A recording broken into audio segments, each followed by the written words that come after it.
Hi friends, என் பேர் Abhi. Welcome to Indian recipes Tamil. நம்ம இன்னைக்கு கேக் க்ரீம் எப்படி செய்கிறதுன்னு பார்க்க போகிறோம். அதுவும் விப்பிங் க்ரீம் இல்லாமல், பீட்டர் இல்லாமல், பட்டர், ஐசிங் சுகர் இந்த மாதிரி கிடைக்காத பொருட்கள்லாம் எதுவுமே இல்லாமல் நம்ம வீட்டில் வச்சுருக்கக்கூடிய எளிமையான பொருட்கள் வச்சு பண்ண போகிறோம். இந்த க்ரீம் நம்ம கடைகளில் வாங்கக்கூடிய கேக்கில் அப்ளை பண்ணியிருப்பாங்கல்ல, அந்த க்ரீம் போல் ரொம்ப டேஸ்ட்டாக இருக்கும்.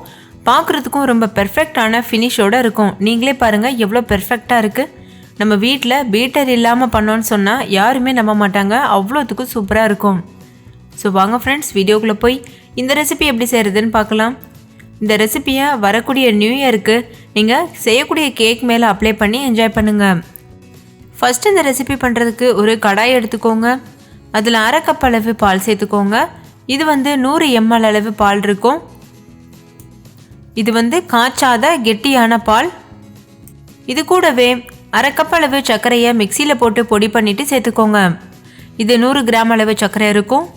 இந்த பால் நார்மலான மாட்டுப்பால் தான், பேக்கெட் மில்க்கு. நீங்கள் எந்த பால் வேணாலும் சேர்த்துக்கிறலாம். இப்போது கட்டிகள் இல்லாமல் ஒரு கரண்டி வச்சுட்டு இது போல் நல்லா மிக்ஸ் பண்ணிக்கோங்க. இப்போ வரைக்கும் நான் அடுப்பு ஆன் பண்ணலை. ஸோ எப்போ அடுப்பை ஆன் பண்ணணும்னு சொல்கிறேன். ஃபஸ்ட்டு இது நல்லா மிக்ஸ் பண்ணிவிட்டு இது கூட இப்போது 2 டேபிள் ஸ்பூன் அளவுக்கு மைதா மாவு சேர்த்துக்கோங்க. இது கப்பில் அளந்தீங்கன்னா 1/4 கப் அளவு இருக்கும். டேபிள் ஸ்பூனில் அளந்தீங்கன்னா 2 டேபிள் ஸ்பூன் அளவு இருக்கும். சேர்த்துட்டு இது நல்லா கட்டிகள் இல்லாமல் மிக்ஸ் பண்ணிக்கோங்க. நீங்கள் இந்த மைதா மாவுக்கு பதிலாக கார்ன்ஃப்ளவர் மாவு கூட யூஸ் பண்ணலாம். இப்போ பாருங்கள், இது எல்லாத்தையும் நல்லா மிக்ஸ் பண்ணியாச்சு. மிக்ஸ் பண்ணதுக்கு அப்புறமா ஸ்டவ்வை ஆன் பண்ணிவிட்டு மீடியம் ஃப்ளேமில் வச்சுட்டு நல்லா இதை கைவிடாமல் கலந்துகிட்டே இருங்க. நீங்கள் கலந்துகிட்டே இருக்கும்போது இது லேசாக கெட்டியாக ஆரம்பிக்கும். பாருங்கள், இந்த மாதிரி கலந்துகிட்டே இருக்கணும். ஹை ஃப்ளேமில் வச்சு கலந்தீங்கன்னா சீக்கிரமாகவே கெட்டியாயிரும். அதனால் மீடியம் ஃப்ளேமில் வச்சுக்கோங்க. இப்போ பாருங்கள், நல்லாவே கெட்டியாக ஆரம்பிச்சிருச்சு. இது கரெக்டான கன்சிஸ்டன்சி. இதுக்கு இன்னும் கொஞ்சம் கூடினாலும் ரொம்ப கெட்டியாக ஹல்வா பதத்துக்கு வந்துடும். அதனால் இந்த டைமில் ஸ்டவ் ஆஃப் பண்ணிவிட்டு இது நல்லா இது போல் கலந்துகிட்டே இருங்க. நான் இப்போது ஸ்டவ் ஆஃப் பண்ணிட்டேன். ஆஃப் பண்ணிவிட்டு இது போல் லேசாக மசிச்சு விடுறது போல் நல்லா கலந்துக்கோங்க.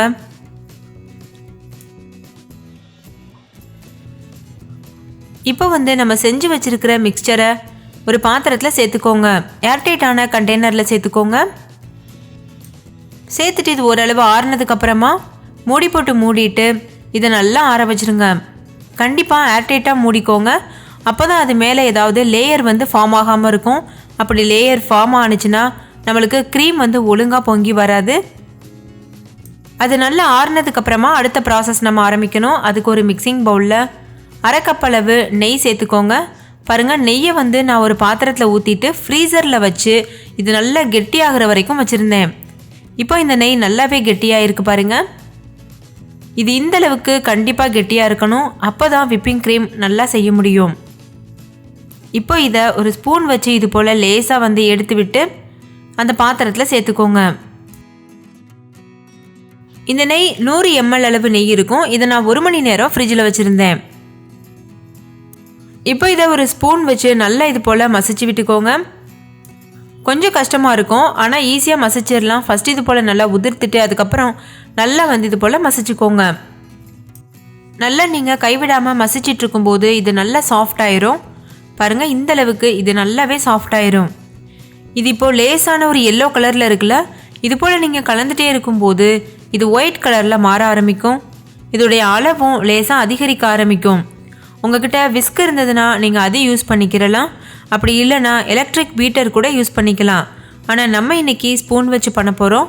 ஏன்னா ஸ்பூன் எல்லார் வீட்லேயுமே இருக்கும்ல. ஆனால் ஸ்பூன் வச்சு பண்ணும்போது கொஞ்சம் டைம் எக்ஸ்ட்ராவாக எடுக்கும், ரொம்ப நேரம் ஆகும், அடிச்சிட்டே இருக்கணும். ஆனால் இந்த ரெசிபி ஸ்பூன் வச்சு கூட ஈஸியாக பண்ணலான்றதுக்காக தான் நானும் ஸ்பூன்லேயே செஞ்சு காமிச்சிருக்கேன். இது போல் கைவிடாமல் கலந்துகிட்டே இருங்க. ஓரங்களில் இருக்கக்கூடிய அந்த நெய்யெல்லாம் எடுத்து விட்டு கைவிடாமல் இது போல் கலந்துகிட்டே இருங்க. நல்லா மசிச்சு விட்டு ஒரு பீட்டர் எப்படி வேலை செய்யுமோ அந்தளவுக்கு நம்ம ஃபாஸ்ட்டாக வேலை பண்ணிகிட்ருக்கணும். பாருங்கள், இந்த மாதிரி. இப்போ கொஞ்சம் கலர் சேஞ்ச் ஆக ஆரம்பிச்சிருக்கு. இன்னும் நல்லா கலர் சேஞ்ச் ஆகிட்டு அது நல்லா பொங்கி வரணும். நம்ம சேர்த்த நெய்யை விட டபுளான குவான்டிட்டியில் வரணும். அது வரைக்கும் நல்லா இது போல் மிக்ஸ் பண்ணிகிட்டே இருங்க.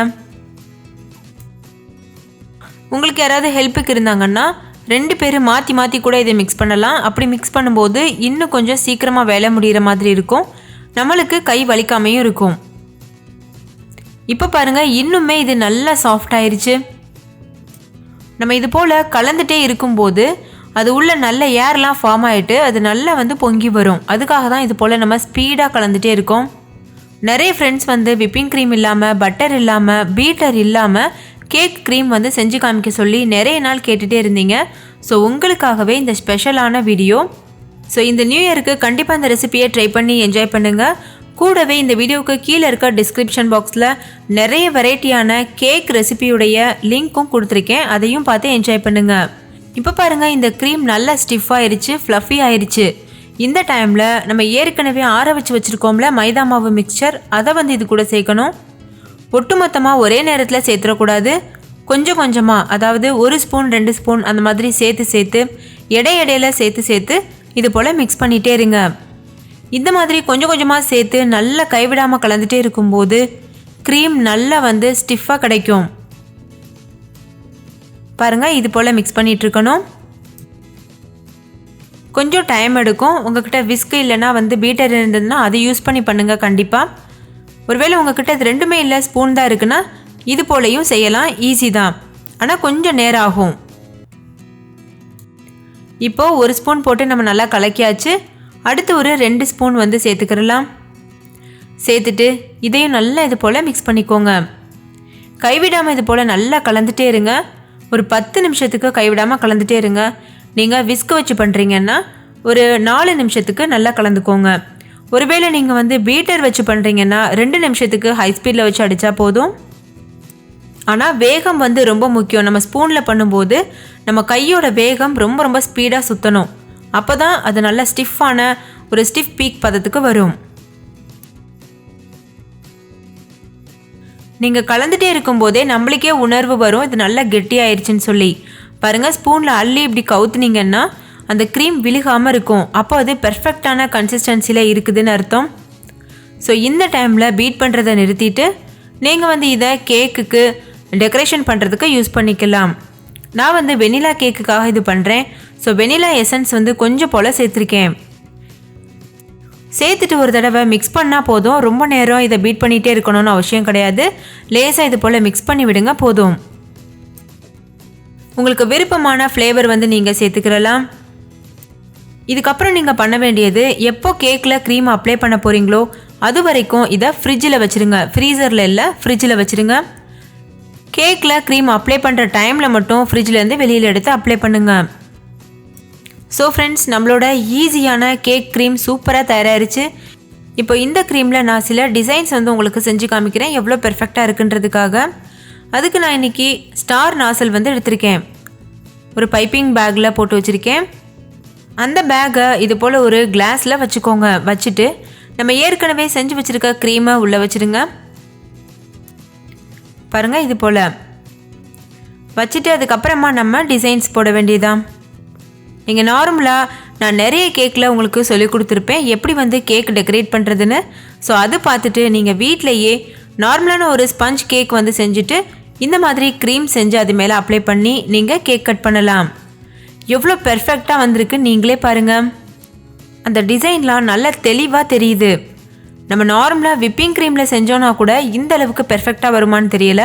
இது அவ்வளோத்துக்கு ஒரு பெர்ஃபெக்டான க்ரீமாக இருக்குது. ஸோ கட்டாயம் ட்ரை பண்ணி பாருங்கள். ஸோ ஃப்ரெண்ட்ஸ், நம்மளோட ஈஸியான கேக் க்ரீம் சூப்பராக தயாராகிருச்சு. இது எல்லாருக்குமே ரொம்ப யூஸ்ஃபுல்லான ரெசிபியாக இருக்கும். ஸோ கட்டாயம் இதை ட்ரை பண்ணி பாருங்கள்.